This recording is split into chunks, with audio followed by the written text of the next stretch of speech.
This carb is on my buddy Phil's beautiful classic Roadster's Cobra on top of a 351 Windsor.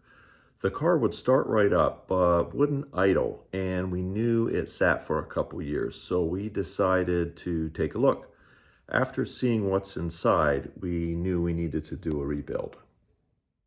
In this video, I'll go over the process used to remove, disassemble, clean, regasket, repair a leaky float, and reinstall an Edelbrock 1405 carburetor. But this process can be used to repair any carburetor. All right, so this is the Edelbrock carb, and these are the things I've got to take off. The most important tool used to rebuild a carb is the cell phone, which I use to record the teardown of the carb so that I can ensure everything goes back where it's supposed to be. And then this goes to the brake booster right here. So your first step is to take high quality pictures of all four sides of the carburetor while it's on the car. And then as you're removing all of the connections that connect the car to the carburetor, you want to film that so everything goes back together. On the driver's side, pay special attention to the throttle linkages, the accelerator pump, and the orientation of the springs.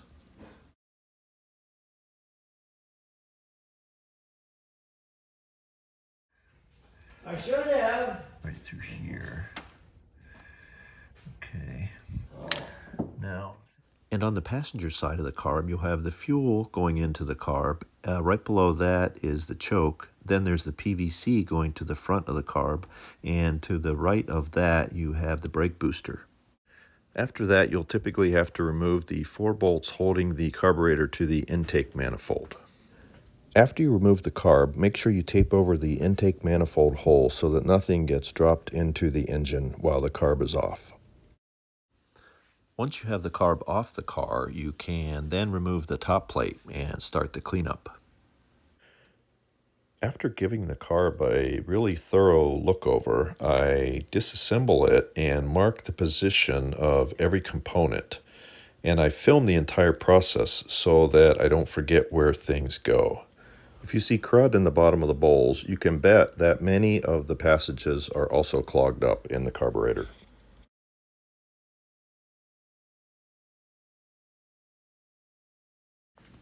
I also try to document where things came from with a Sharpie and store everything on a paper towel for the cleanup process.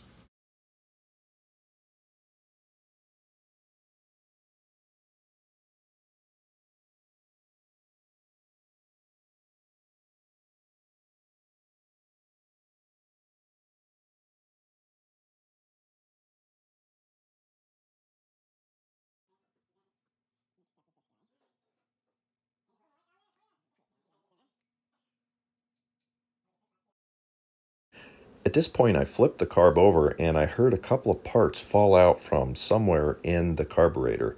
So then I had to go looking for what fell out and where they came from.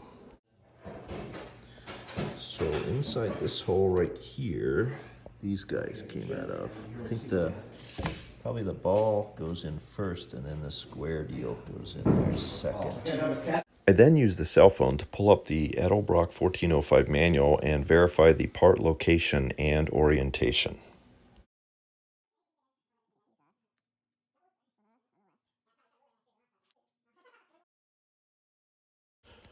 Even before teardown is complete, you can start placing the individual parts that came off the main body in the ultrasonic cleaner.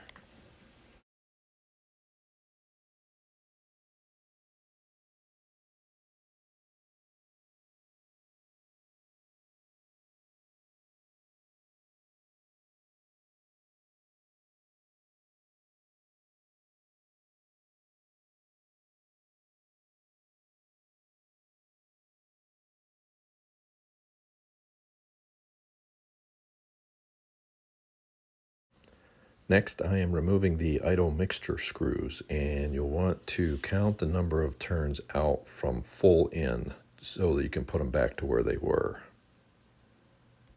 1 3/4 turns out from full in is usually a good place to start. All right, so now I'm going to disassemble these floats. So this is the orientation that they come in. Yeah, it's 3.5-inch pipe. That up there. So it goes like this. Oh, come Okay. on. 50 I'm going to pull these jets out. Clean these jets. So blue stuff I was gonna reach. That pipe is. Okay, so just back this out from right here. Lower the car a little bit? So this is what this looks like. Of what?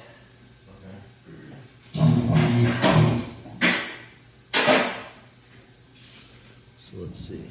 This is, oh dang, I'm running out of space. Right here. Ah, there we go. That's good. Okay. This. Hey, why don't you hang your finger any more? Yeah, okay. At this point, I soaked everything with carb cleaner, and then I used compressed air to clean out all the little passages. And finally, I used airbrush cleaning brushes to chase the tiny passages in the carburetor. The rebuild kit included all new gaskets, so of course we regasketed it.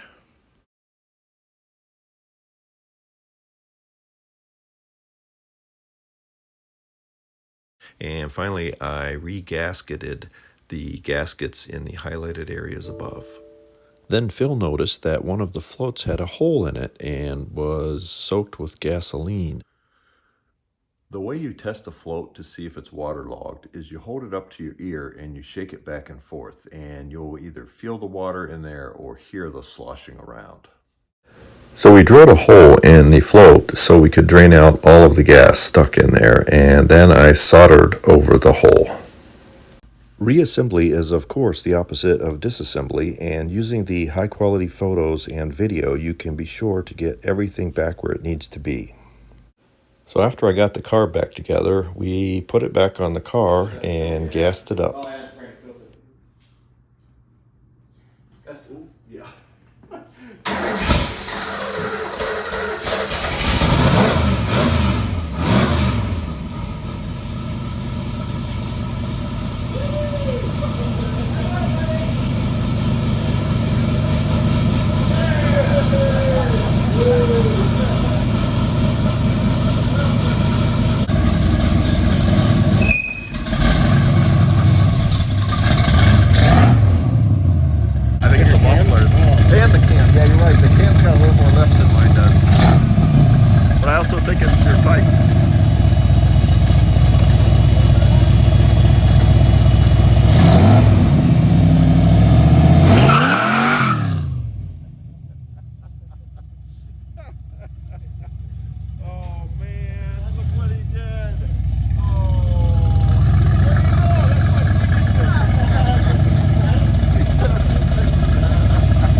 fifth. That was fifth. Hey, it's starting right up. Hey, you can tell that hot starter seal is not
No gas flowing. Okay, let's leave her down for Yeah, 2 minutes. 2 minutes, yeah, and then we'll start it up again. Hey, wow. I didn't even look down to make sure the speedometer was working, but Oh. Hey Phil, I was telling Dan and Phil, this one sounds better than mine. He's got a better lumpy. Your cam is so lumpy, I love it. I like your signature. And I like it, yeah. And also I think the pipes are more, Yeah, bigger. mellow. The cam and the pipe combination is great. And the Positrack's working. That's good. You tested it out. Thanks to the crew, Mike and Dan, with 2 Phils in the middle.